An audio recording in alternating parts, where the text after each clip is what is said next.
Hoy día, antes que empecemos con esta presentación, les voy a explicar algunas cosas del curso, ¿ya?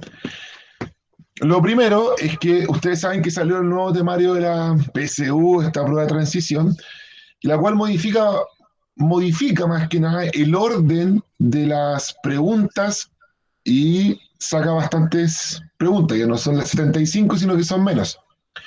En lo que nos atañe a lo que nosotros llevamos, Historia Universal ya no existe como un ítem aparte, sino que está dentro de Historia de Chile, fundamentalmente, porque ahora en la materia de historia común en el colegio se enseña lo que pasaba en el mundo y después lo que pasaba en Chile. O sea, me explico, se pasaba la Guerra Fría y después se veía cómo se desarrolló la Guerra Fría en Chile, ¿ya?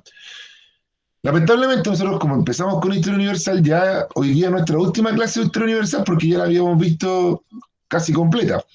Pero igual durante la materia de Historia de Chile voy a estar recordando durante ese periodo conceptos de la historia universal, ¿ya? Pero para poder dar fin a esta unidad, hoy día vamos a tener nuestra última clase de la Guerra Fría y del fin de nuestra materia de historia universal, ¿ya? Por lo cual hoy día es la última y a partir de la próxima semana vamos a tener formación ciudadana, que es un ítem que creció bastante con el nuevo temario. Pasó de tener 12 preguntas a tener 24, ¿ya? Por lo cual es un ítem que vamos a reforzar en las próximas clases. Por ello, estructuré las clases de historia. Nosotros tenemos tres clases de historia, martes, miércoles y jueves. El martes es una clase online, el miércoles solamente les subo material y el jueves tenemos clase online. Por lo cual, martes y miércoles la clase va a ser de historia de Chile y el jueves va a ser de formación ciudadana. Y esa va a ser online porque como lo tenemos la clase online estructurada el día jueves, y además porque esa materia ustedes no la han visto. Es importante reforzarla de forma más personal. ¿Ya? ¿Hasta ahí alguna duda? No, profe. Ya. Ahora, chiquillos, yo ayer les subí material que era sobre el periodo de ensayos constitucionales y como no teníamos clase online ayer, les subí un video.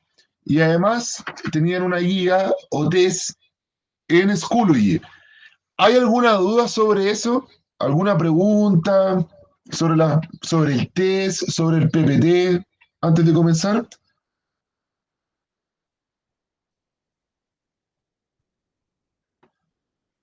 Ninguna, parece. Ya, No, entonces, le doy nomás entonces. ¿Ya? Ya, chiquillos. Bueno, antes también de comenzar, ustedes saben que, no sé si le informó su profesor en jefe, ahora la modalidad de la clase online va a ser un poco distinta. Yo les voy a explicar el PPT y la idea es que ustedes puedan hacer el test de Schoology al mismo momento. ¿Alguno de ustedes tiene dificultad para conectarse a Schoology ahora, durante la clase? Porque si es así, tengo un plan B igual.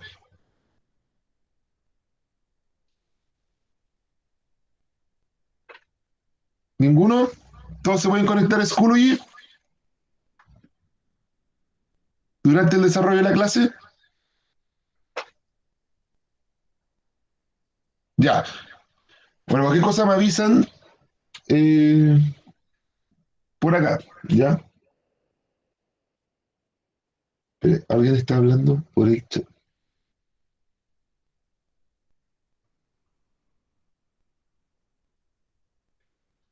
Dicen que no se pueden conectar.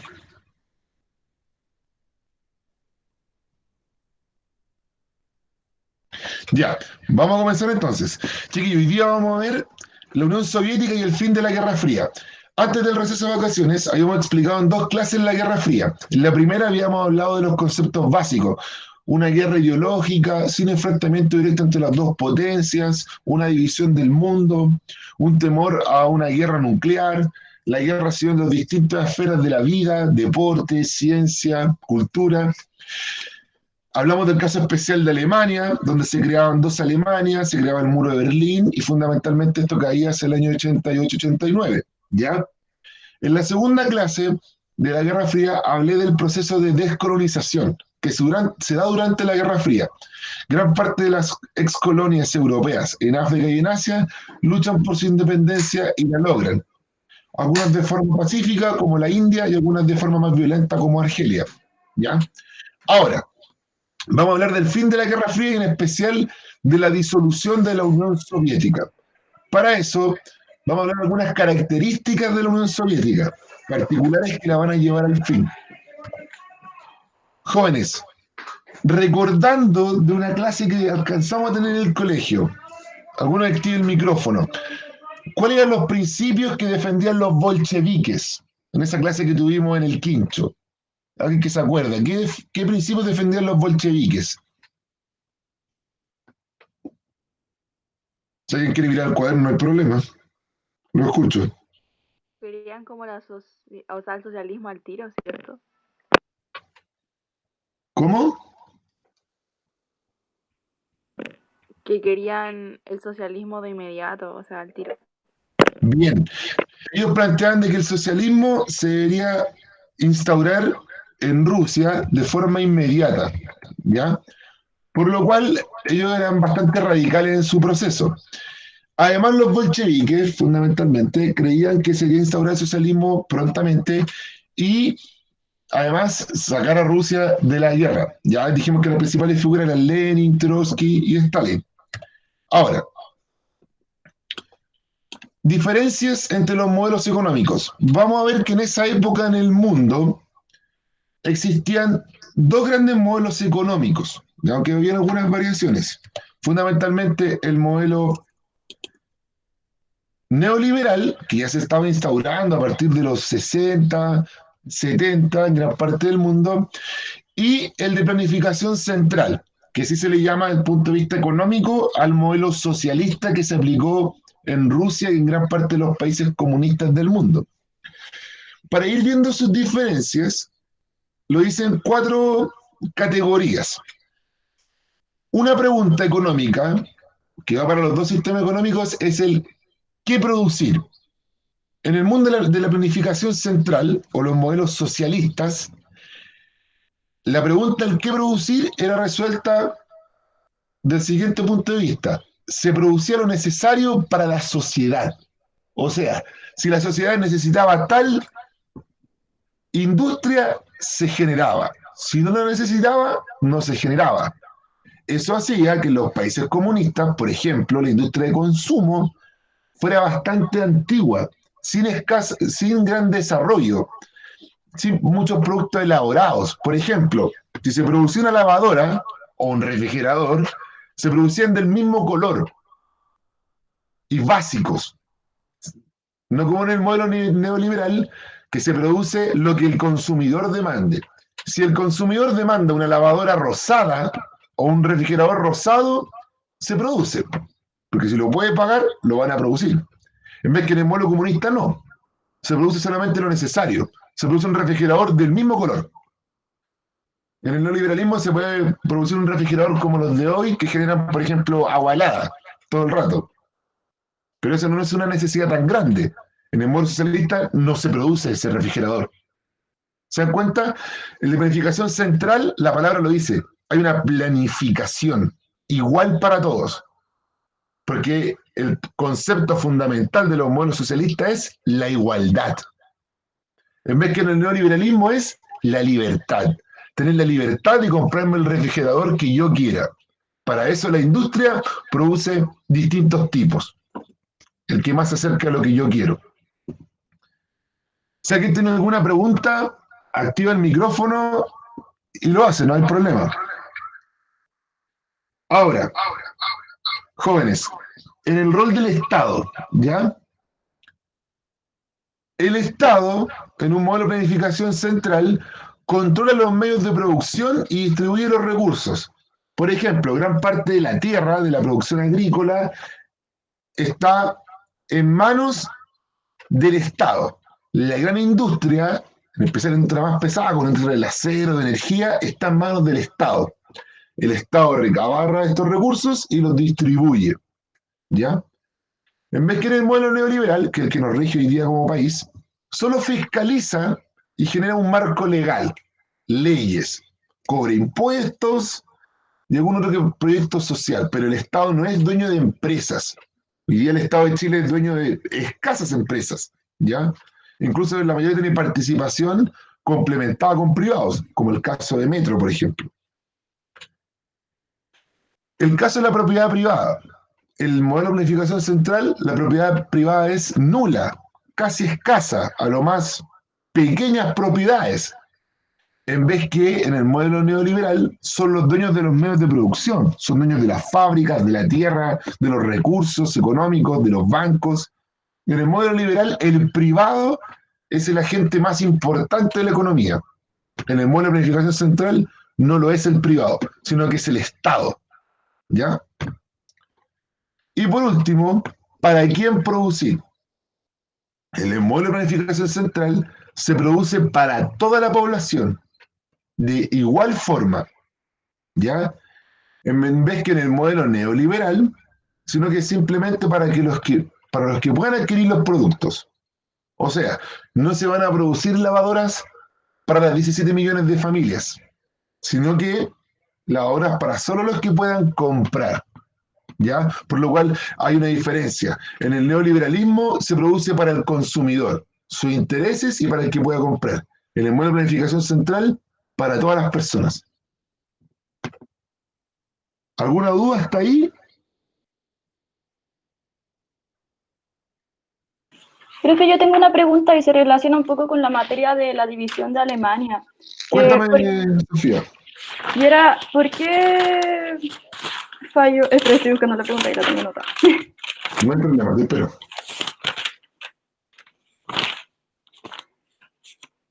¿Por qué había tanto descontento en la RDA económicamente? Ya. Mira, vamos a ver ahora que fundamentalmente los modelos socialistas van a fracasar porque van a tener un excesivo gasto del Estado y no van a lograr dar abasto ya después de las gran parte de necesidades que costeaba el Estado. El Estado costeaba la vivienda, la salud, la educación, y no van a poder llegar a costear todos esos niveles, y eso hay que sumar que no van a ser de gran calidad. ¿Ya? Y otro tema bastante importante que generó mucho descontento económico en los países socialistas es que los países comunistas producían fundamentalmente la gran industria, acero, energía, armamento, pero no se enfocaron en la producción de elementos de consumo. Eso hacía que la calidad de vida de la gente de los países comunistas era bastante mala. Por ejemplo, lavadoras antiguas, refrigeradores antiguos, los autos eran casi un lujo en los países comunistas. En vez que si nosotros mirábamos en ese mismo momento a Estados Unidos, en Estados Unidos la gente tenía, por ejemplo, microondas que se inventan con la llegada del hombre a la luna, autos, que era bastante común, televisión a color, lujos que los países comunistas no habían. Entonces la gente de los países comunistas empieza a ver que la gente de los países capitalistas viven mejor que ellos, ¿ya? Para muchos, hay un libro que habla sobre eso, dicen que un antecedente bastante importante que generó un descontento en la población de los países comunistas es que hacia los 70 y 80 se permitió que los países comunistas se vieran películas de Hollywood. Y una de las que generó bastante controversia en los países comunistas fue Gris, un clásico. Todos hemos visto Gris, ya este duelo como entre un hombre y una mujer, pero uno puede ver más allá de Gris. Si ustedes se dan cuenta, son estudiantes universitarios y los tipos están vestidos siempre de forma distinta, el tipo anda en auto, van a fiestas en autos, ¿ya? Y en los países comunistas eso genera así como la siguiente pregunta: ¿por qué los gringos a los 18, 20 años andan en auto, se visten bien, tienen casas con electrodomésticos, y nosotros en países comunistas los autos son un lujo, nos vestimos casi todos iguales con la ropa que entrega el Estado y no tenemos grandes lujos en las casas? ¿Te das cuenta que empieza a haber una diferencia? El capitalismo se empieza a enfocar en la industria de consumo, en vez que los países comunistas siguen produciendo la gran industria, además de sus excesivos gastos en casa, en vivienda, en educación. No sé si resuelvo tu duda, Sofía. Sí, millón de gracias, sí, nomás. Ya. ¿Alguien más tiene otra duda? ¿No? Ya. Ahora, una pequeña línea del tiempo en los gobiernos soviéticos.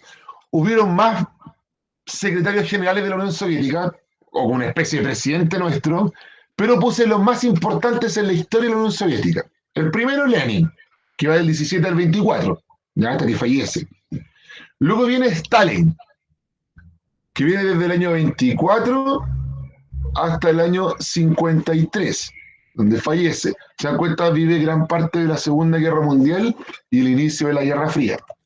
Luego hablamos de uno que fue bastante reconocido en la historia, que es Nikita Khrushchev.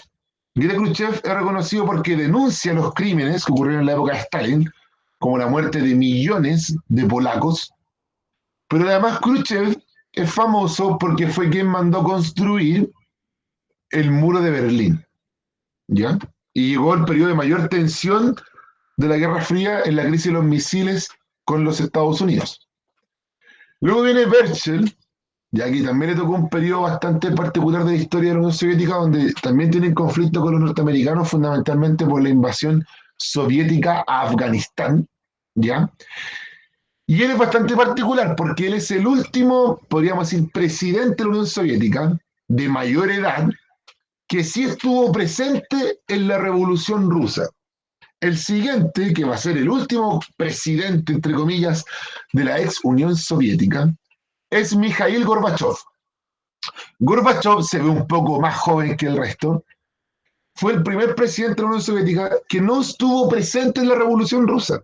Es de la nueva generación, de la ex Unión Soviética, y se va a demostrar en sus ideas, ¿ya? Por lo cual aquí tenemos 5 figuras importantes en la historia de la ex Unión Soviética, ¿ya? Ahora, ¿cómo era la vida en la ex Unión Soviética? Y eso era una curiosidad bastante importante para mucha gente de Occidente, ¿ya? Porque no había imágenes casi, estaba muy restringida el ingreso a la ex Unión Soviética y se vivía mucho del mito. Ese famoso mito, por ejemplo, que los comunistas se comían las guaguas, por ejemplo, que circulaban en la época de la Guerra Fría. ¿Cómo era la vida en la ex Unión Soviética? Primero, solo existía un partido político, el Partido Comunista Soviético. No había más partidos políticos, ¿ya? A pesar de que fueran de izquierda, otros partidos no se permitían, solo el Partido Comunista. El Estado soviético garantizaba la educación, la salud y la vivienda, ¿ya? Necesidades básicas eran cubiertas por el Estado. A eso podríamos sumar que en la ex Unión Soviética existía el pleno empleo, no existía desempleo. El Estado garantizaba el trabajo como un derecho, ¿ya? Para hombres y mujeres. No existía libertad de prensa. Existían medios de televisión, radio y prensa escrita oficiales. No se permitía ninguna disidencia. Y se dan cuenta que existía escasa libertad. Y no se permitía la propiedad privada. Tú no podías tener tu fábrica, no podías ser dueño de tu campo. No, era controlado por el Estado, ¿ya? Por lo cual, si se dan cuenta, había muchas restricciones, pero era una sociedad bastante igualitaria, ¿ya? La igualdad era un elemento prioritario.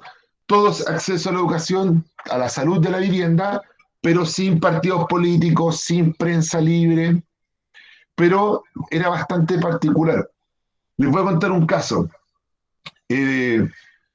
La Unión Soviética va a controlar, a través de un gobierno comunista, el país de Afganistán. Afganistán es un país musulmán, ya donde regía la ley del Corán, donde las mujeres estaban excluidas de la vida social. Y este gobierno comunista que alcanza el poder en Afganistán le va a dar derecho a voto y participación e igualdad de derechos a las mujeres. Eso va a hacer que una mayoría musulmana se oponga a esto y se genera una guerrilla para expulsar a los comunistas del poder, guerrilla que va a estar apoyada por los Estados Unidos, y se instaura un gobierno musulmán que mantiene hasta el día de hoy exclusión de las mujeres. Por eso hablo de este caso que en la Unión Soviética la igualdad era prioritaria. hombres y mujeres iguales, sin importar la religión. Pero la libertad escasa. La libertad en la Unión Soviética era casi nula. ¿Alguna duda hasta ahí? Profe, yo tengo una duda. Cuéntame. Dentro del gobierno de Stalin al gobierno de Nikita, ¿Ya? el gobierno ¿Escucha? de Stalin termina en 1953 y el de Nikita en 1955. Por lo Sí, tanto, hay como 2 años en donde ¿quién gobernó? O sea, claro. Sí, habían otros secretarios generales del Partido Comunista, pero fue un periodo de transición, ya que pusieron solamente algunos de forma provisoria. Y el año 55 ya el Partido Comunista en sesión plena elige a Nikita Khrushchev. Hubo un ya. presidente subrogante, ¿no? Gracias. ¿Ya? Profe, yo tengo otra pregunta, porque el Estado Cuéntame, se Sofía. supone que garantiza el trabajo, entonces, ¿qué pasaba si una persona no quería trabajar? ¿Igual recibía los derechos de educación y salud y todas esas cosas? ¿O era como No, eso, expulsado? ahí existía mucha represión. Todas las personas eran obligadas a trabajar. De partir de la ex Unión Soviética, las casas, por ejemplo, que entregaba el Estado, te las entregaban casi al límite de la fábrica, afuera de la fábrica. Por lo cual, si tú no ibas a trabajar, tu casa estaba casi al frente de la fábrica, por lo cual te iban a buscar. Habían timbres, así como en el colegio. Se tocaba el timbre y los trabajadores sabían que tenían que irse al trabajo. Qué brígido. Ya, gracias. Sí. Ya. Ahora, causas de la crisis de la Unión Soviética. ¿Cómo llega a crisis este gran imperio? ¿Ya? ¿Cuáles son las causas fundamentales? Son cuatro. La primera es un excesivo gasto militar. La ex Unión Soviética, producto de la Guerra Fría, se empieza a gastar gran parte de su plata en el ejército. Por ejemplo, resguardar las fronteras del muro de Berlín. El muro de Berlín era una verdadera cortina de hierro. 3 metros de altura, alambre de púas, cámara, auto, vigilancia a lo largo de los más de 100 kilómetros del muro. Era un excesivo gasto, que obviamente no lo costeaba toda Alemania, la Alemania comunista, sino que lo costeaba gran parte de la Unión Soviética. Cada vez que había alguna protesta en alguno de los países comunistas de Europa, tanques soviéticos llegaban a reprimir, como pasó en Praga, como pasó en Hungría, por lo cual es un excesivo gasto. A eso hay que sumar la carrera espacial. Pensemos que si bien Estados Unidos, podríamos decir que con la llegada del hombre a la Luna, gana la carrera espacial, los soviéticos hasta ese hecho iban ganando. Habían puesto el primer satélite en órbita, el Sputnik. Habían puesto a Yuri Gagarin, el primer hombre en ir al espacio y volver vivo. ¿Ya? El primer ser vivo, como la pera laica soviética, puesta en el espacio. Los soviéticos iban de avanzada. Para poder hacer todo eso habían generado grandes inventos. Por ejemplo, inventan un prototipo de lo que hoy día es el celular, para poder comunicarse a través de ondas. Los soviéticos estaban gastando la vida en la carrera espacial. Y a eso hay que sumar todo el apoyo económico y en armas de los soviéticos a los movimientos de izquierda en el mundo. A Cuba. A Cuba le entregaban plata año a año y además le compraban toda la producción de azúcar. Por eso Cuba, cuando cae la Unión Soviética, el régimen de Fidel Castro estuvo a punto de caer, porque no tenían ningún apoyo. Hay que sumar los movimientos guerrilleros en Nicaragua, en Angola, en el Congo, la misma Vietnam, todas apoyadas con plata soviética, por lo cual era un excesivo gasto. El gasto militar era muy grande en la ex Unión Soviética. Otro elemento era la escasa innovación de la industria, en especial en el sector de consumo y en la tecnología del hogar. Era una industria atrasada. Les doy un ejemplo. Uno de los autos más emblemáticos de la ex Unión Soviética eran los Lada, que a Chile llegaron. Los Lada eran conocidos porque eran bastante retrasados en comparación a la industria norteamericana, como Chevrolet, como Ford. ¿Ya? Una anécdota. Cuando llegó el gobierno de Salvador Allende, la ex Unión Soviética le regaló miles de tractores. ¿Cuál es el problema? Que la Unión Soviética estaba tan atrasada que aún ocupaban como combustible un derivado de la parafina. En vez que en Chile ya se ocupaba el diésel, el petróleo y la benzina. Por lo cual se echaron a perder gran parte de esos tractores. Los autos seguían siendo un lujo en la ex Unión Soviética. Por lo cual, excesivo gasto militar, escasa innovación, por lo cual la industria soviética casi no era exportable. A eso hay que sumar el gasto estatal en muchos derechos sociales, como vimos, por ejemplo, la salud, la educación, el trabajo, la vivienda, y a eso hay que sumar que la disminución de las importaciones de la ex Unión Soviética. Nadie compraba la ex Unión Soviética, porque estaba también en Guerra Fría, pero además porque sus productos eran atrasados, escasamente elaborados, por lo cual la ex Unión Soviética no estaba generando dinero. ¿Ya? Por esas cuatro causas, excesivo gasto militar, gasto social, escasa innovación y una disminución de las importaciones y las exportaciones y una baja productividad, cada vez los rusos producían menos. Eso llevó a una grave crisis, una crisis fundamentalmente económica, que en los 80 se ve de gran forma. Cuando muere Berchel y se empieza esta disputa en la ex Unión Soviética de qué lo va a suceder, va a llegar al poder, tal como lo nombré recién, Mikhail Gorbachev. Gorbachev es un hombre mucho más joven, con ideas renovadas, y él plantea hacer dos grandes reformas a la ex Unión Soviética, una reforma económica y una reforma política. Él miraba mucho, Gorbachev, a China. China ya llevaba algunos años implementando reformas que la llevaron hoy día a lo que hoy día China es, una potencia económica, de pasar de un país comunista atrasado a lo que es hoy. Mikhail Gorbachev va a intentar hacer algo parecido a lo de los chinos desde el punto de vista económico, pero no le va a ir muy bien. Tal como les dije, va a haber un plan de reformas económicas y un plan de reformas políticas. Las reformas económicas se les llamó la perestroika. La perestroika era un plan de reformas económicas que buscaba en un primer sentido generar más competitividad en la producción soviética. ¿En qué sentido? En la ex Unión Soviética había una empresa de zapatos, la empresa estatal de zapatos, por lo cual producía los zapatos que ellos querían porque no había competitividad, no había otro agente, otra empresa que bajara los precios, que hiciera zapatos más bonitos. ¿Qué hace Gorbachev? Dice, metamos competencia, que haya más empresas aparte de la del Estado. ¿Ya? Por lo cual, insertar empresas privadas en la Unión Soviética y así generar competitividad. La competitividad que vemos hoy día, por ejemplo, cuando iPhone produce un celular, Samsung compite y genera otro celular. Y después viene Huawei y genera otro celular parecido o competente con el otro. Hay competencia. ¿Ya? Eso no existía en la Unión Soviética. Y la perestroika quiere insertarla.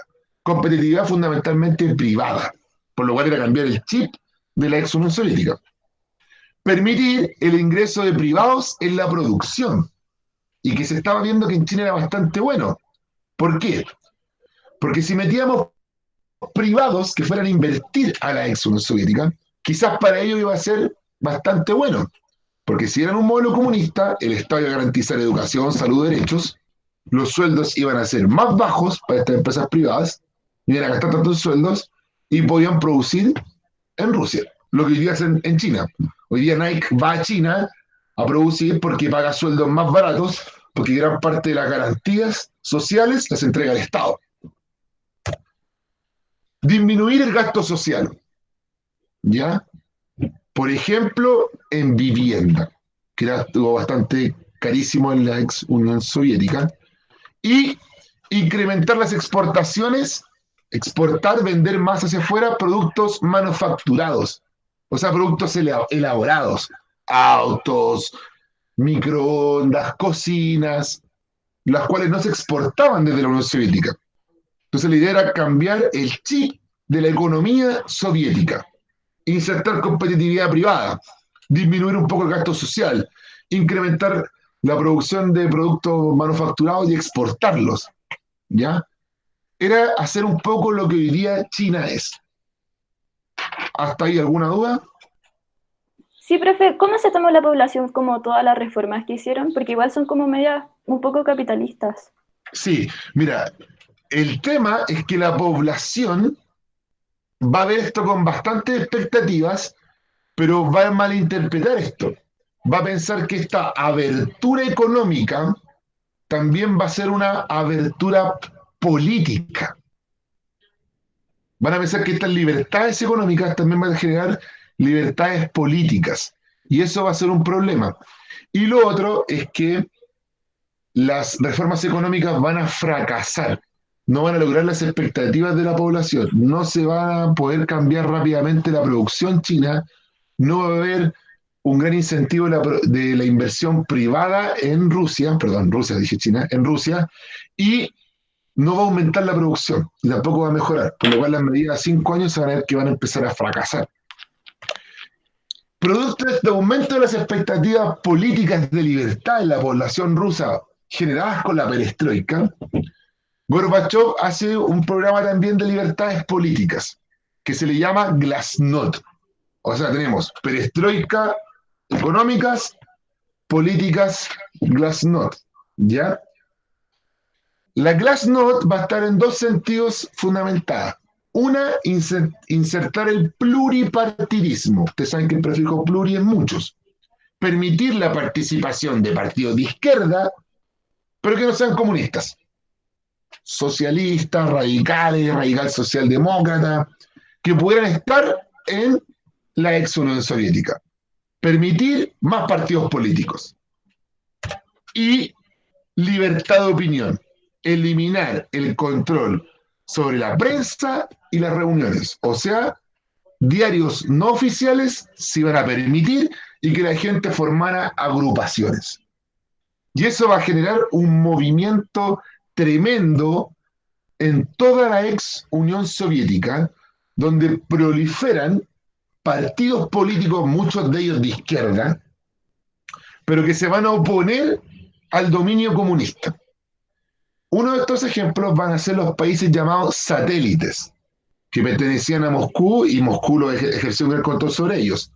Letonia, Lituania y Estonia generan elecciones y ganan los partidos opositores al comunista y deciden independizarse, salirse de la ex Unión Soviética.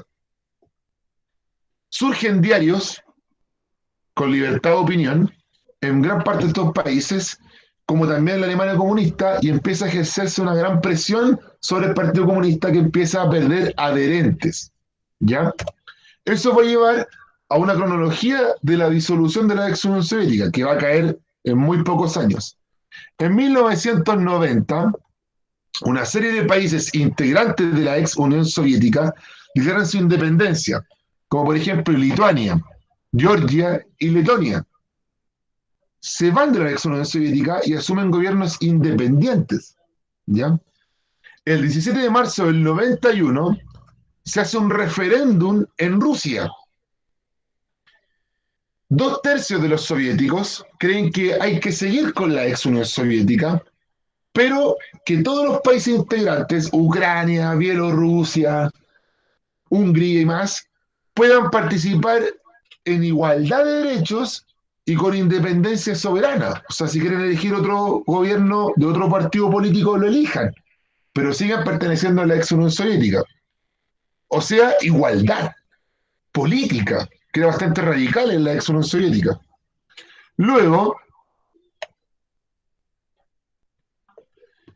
se hace una elección libre con participación de cualquier partido político en Rusia, que pertenecía a la ex Unión Soviética, que pertenecía a más países, y gana Boris Yeltsin, que no era del Partido Comunista, es elegido por sufragio popular, la gente votó, por primera vez la gente pudo votar en casi 60 años o más en la ex Unión Soviética, y se convierte en el primer dirigente ruso elegido de forma democrática. ¿Ya? ¿Cuál es el tema? Que el 12 de junio del 91, los países integrantes del Pacto Varsovia, que era la alianza militar que integraba a los países comunistas, todos liderados por Moscú, decide disolverse. Se acabó el Pacto Varsovia. Eso ya demostraba que estaba cayendo la Unión Soviética. Y además,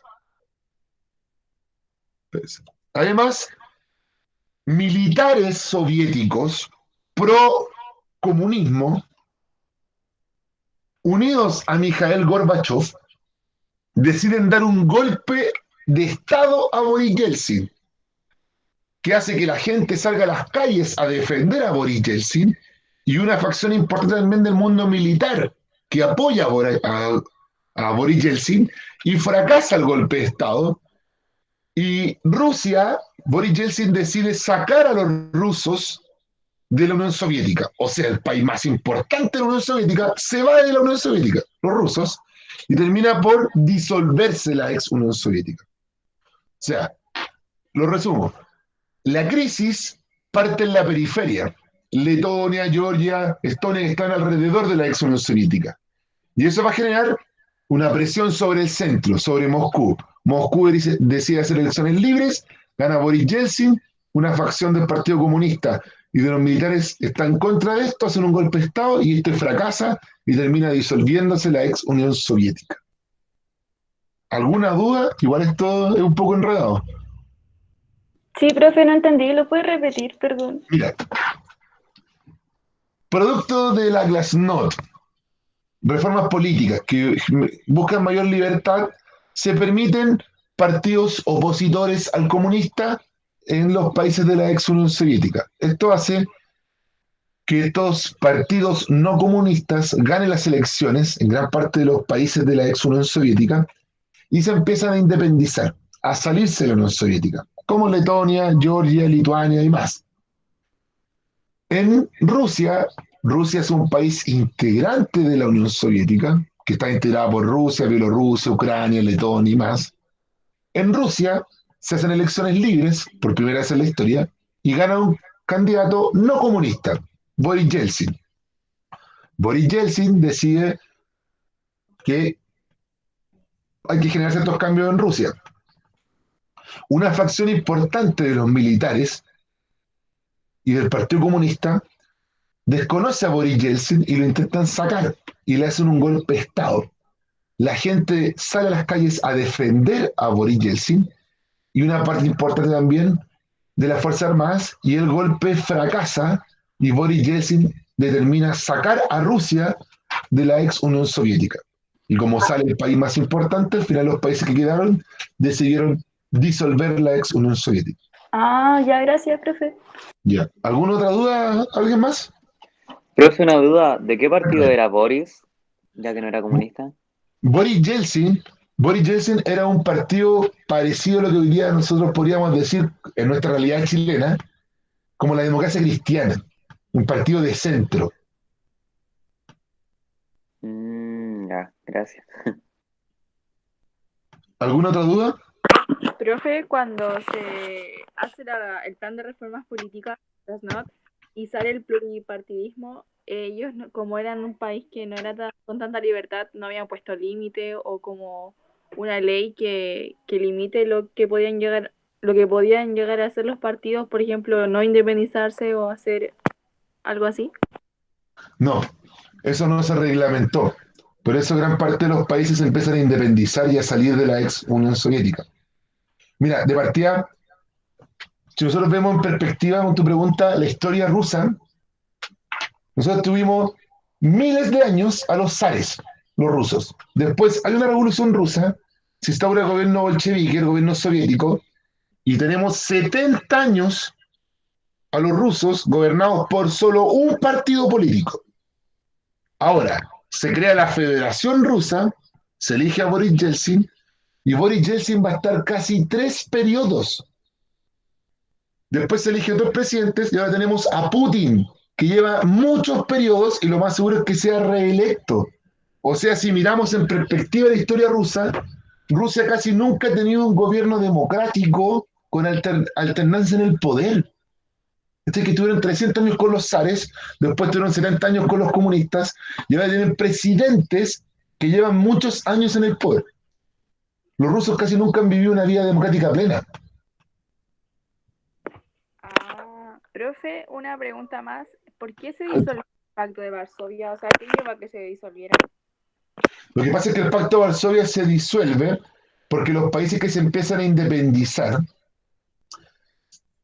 se daban cuenta que el Pacto de Varsovia más que nada era un ejército de los soviéticos para reprimir a estos pequeños países como Lituania y Letonia, que cuando querían generar cambios, mandaban los tanques soviéticos. ¿Se dan cuenta? Era más que nada una alianza que reprimía en muchos casos a los mismos países comunistas y no quieren seguir apoyando esta represión. Además, porque era un lazo fuerte de dependencia con la ex Unión Soviética. Y si se quieren independizar, no quieren seguir perteneciendo a ese lazo importante con la ex Unión Soviética. O sea, si no se hubiera disolvido el Pacto de Varsovia, estos partidos de pluripartidismo no hubieran tenido tanto poder o hubieran tenido más represión. Excelente, hubieran sido quizás reprimidos, como ocurrió en los 70, en Hungría, por ejemplo, donde hubieron protestas para salirse del Pacto de Varsovia y simplemente los soviéticos mandaron tanques a reprimir. Mira, hay un caso re famoso, bueno, de un país comunista, pero no de la Unión Soviética. No sé si lo han visto en televisión. Esta es una época de cambios. Pensemos que el 88 gana el plebiscito contra Pinochet, acá en Chile. El 90, Mandela logra la libertad y la presidencia en Sudáfrica. Cae el muro de Berlín el 88. Es una época de cambio mundial. La Unión Soviética cae en el 91. Y en China se generan protestas contra el gobierno comunista en la famosa plaza de Tiananmen. Y hay una imagen mundial que es un chino, un ciudadano, impidiendo con sus brazos abiertos el avance de un tanque. Si te das cuenta, ese era el nivel de represión en los países comunistas. No, no mandaban aquí como guanacos, zorrillos, tanques, mandaban tanques. Ya entendí. Gracias. Ya. Ahora, chiquillos, por último, conclusiones.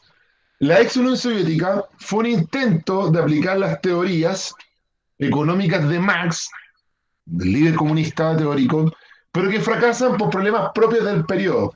El aislamiento de los países comunistas, ¿ya? La pobreza de Rusia, que tuvo que empezar a industrializar el país en los años 20. La tensa relación entre Moscú y el resto de los países provocó la paulatina disolución. Si quizás Moscú hubiera permitido desde el principio libertades políticas en la población de los países como Lituania, Estonia, Hungría, Checoslovaquia, esto no hubiera pasado. Quizás no hubieran caído si hubieran permitido que hubieran sido más libres en su pensamiento. Y lo otro es que la caída de la Unión Soviética, tal como les decía, se enmarca en un periodo internacional de grandes cambios. El 88 hasta el momento electoralmente la dictadura de Pinochet. El 89 cae el muro de Berlín.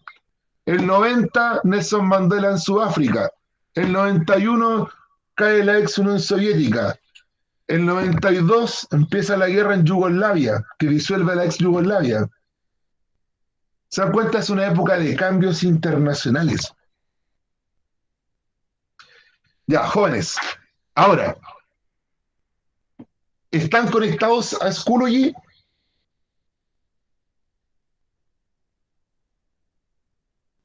¿Alguien que Sí. hable ahora o calle para siempre? Profe, yo sí, pero no encuentro el test. Yo sí. ¿No encontré el test? No, ¿dónde está? En la carpeta del día 13.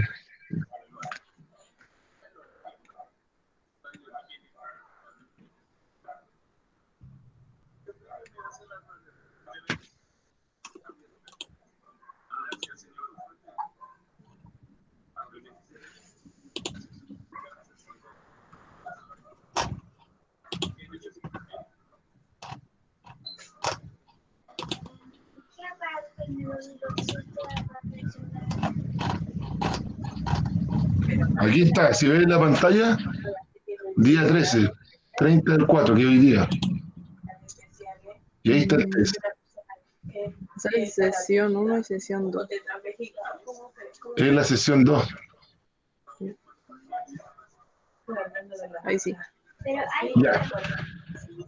Chiquillos, ahora tienen que hacer el test en Schoology. ¿Ya? Son 4 preguntas. 4. Solamente les subí 4 para que puedan hacerlas ahora. ¿Ya? Sí, les voy a dar 7 minutos. Tienen que hacerlas ahora ya y yo después voy a decir cuáles son las correctas y revisarlas. ¿Ya? Así que los espero.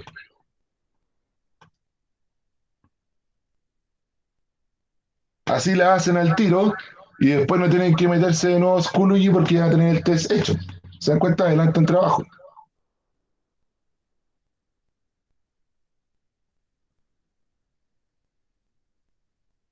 Cualquier duda me preguntan.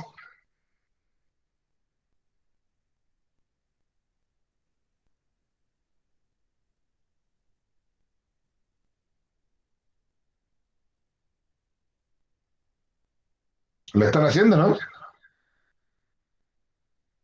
Sí, Sí, Ya.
Ya, chiquillos, ¿qué falta todavía por terminar?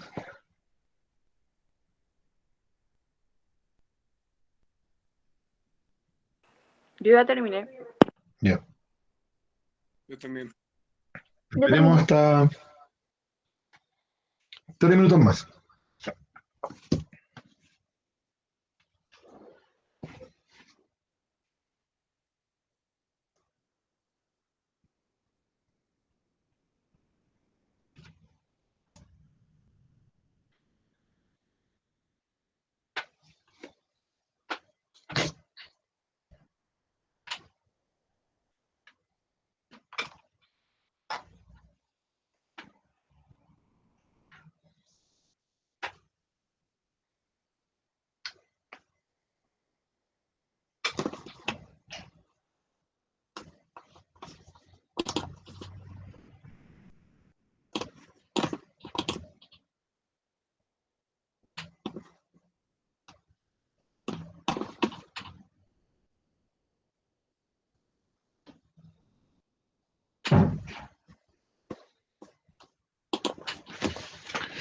Ya, chiquillos. ¿Alguien aún no ha terminado?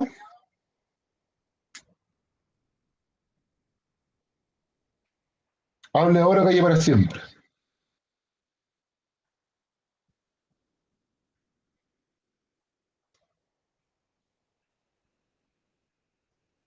Ya, todos terminaron. Ya, miren. eh, yo tengo las preguntas acá en PDF. Las estoy proyectando en la pantalla. Sofía, tú que estás con el micrófono, ¿puedes leer la primera y cuál es tu correcta? Por favor. Bueno, en la década de 1980 se realizaron en la Unión Soviética una serie de reformas políticas, económicas y sociales. De las siguientes afirmaciones, ¿cuál se implementó en la Unión Soviética? Yo puse la incorporación de algunas libertades civiles. Bien, ¿alguien puso otra?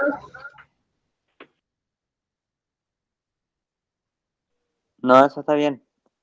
Sí, ya, la correcta es la C, la incorporación de algunas libertades civiles, ¿ya?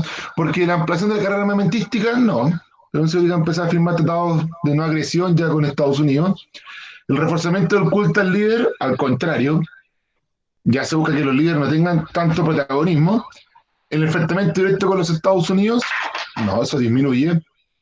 Y el impulso de una economía política, económica centralizada, no, al contrario, se busca liberalizar un poco la economía soviética.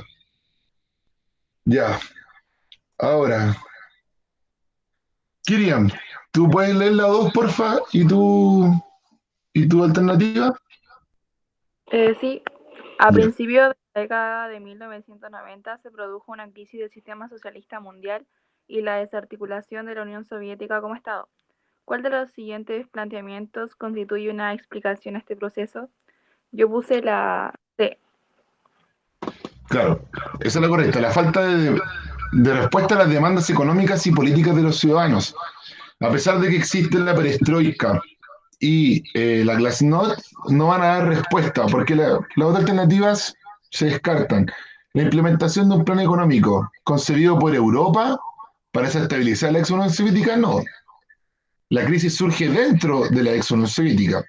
El rechazo de los gobiernos socialistas de América Latina para adherir al bloque soviético, no. Muchos países van a adherirse, como Cuba. D. El debilitamiento de los países socialistas por la liberalización de la economía china, no. No hay muy gran relación de los países comunistas con China. China va a ser bien aparte. Y el aislamiento político y militar de los estados socialistas en relación con el bloque occidental siempre estuvieron aislados. Así que no es una causa importante. Es la C. Ya, ahora, señor Maximiliano, ¿usted podría leer la 3 y su alternativa? La E, yo puse la. O sea, la 3, Sí. Lee la yo puse pregunta. la. Ya, esperen un poco. Se me quedó pillado esto. Ahí la veo. Hacia mediados de la década de 1980, la Unión Soviética había entrado en una profunda crisis económica y política, pese a los intentos reformistas de Androp y Bachov, ¿Otro prof? entre otras razones. ¿Qué provocó la crisis económica de la Unión Soviética? ¿Cuál pusiste tú? Yo puse la E. Ya, bien. Porque hay un inmenso gasto estatal en el ejército, eso lo dijimos y fue lo mayor. El estancamiento de su industria, que era muy atrasada, y enorme gasto en obras públicas y en beneficios sociales, educación, salud y vivienda. Es la E. Y ahí la última la voy a leer yo. En la URSS, su llegada al poder marcó una ruptura que llevó al país a su fin. Muy pronto emprendió una audaz política de reformas que afectaron a la vez a la política económica, al sistema político y a la política internacional. Dos palabras definen simbólicamente esta política: perestroika y glasnost. A partir de la lectura del texto anterior, es correcto afirmar que se refiere a las transformaciones realizadas en la URSS. ¿Cuál es la correcta? La C. Bien, Mikhail Gorbachev. Lo dijimos, y Gorbachev es el personaje más importante de la última época de la ex Unión Soviética, ¿ya? Eso, pues, chiquillos. Si se dan cuenta, lo bueno es que ahora pueden hacer el test. Los que lo completaron en Schoology ya están listos. Ya no se meten más a la carpeta de historia por la semana. Y gracias por haber participado. ¿Alguna duda? ¿Algo que decir al final? Profe, una pregunta. ¿Qué día Cuéntame. tenemos Chile y eso? Ya, mira. Historia de Chile vamos a tener martes y miércoles. Y formación ciudadana, porque ahora vamos a tener en adelante formación ciudadana. Historia universal llegó hasta acá, vamos a tener los jueves. ¿Ya? Por lo cual, el martes vamos a ver el periodo conservador, los gobiernos conservadores. El miércoles les subo material de historia de Chile. Y el jueves vamos a tener nuestra primera clase de formación ciudadana.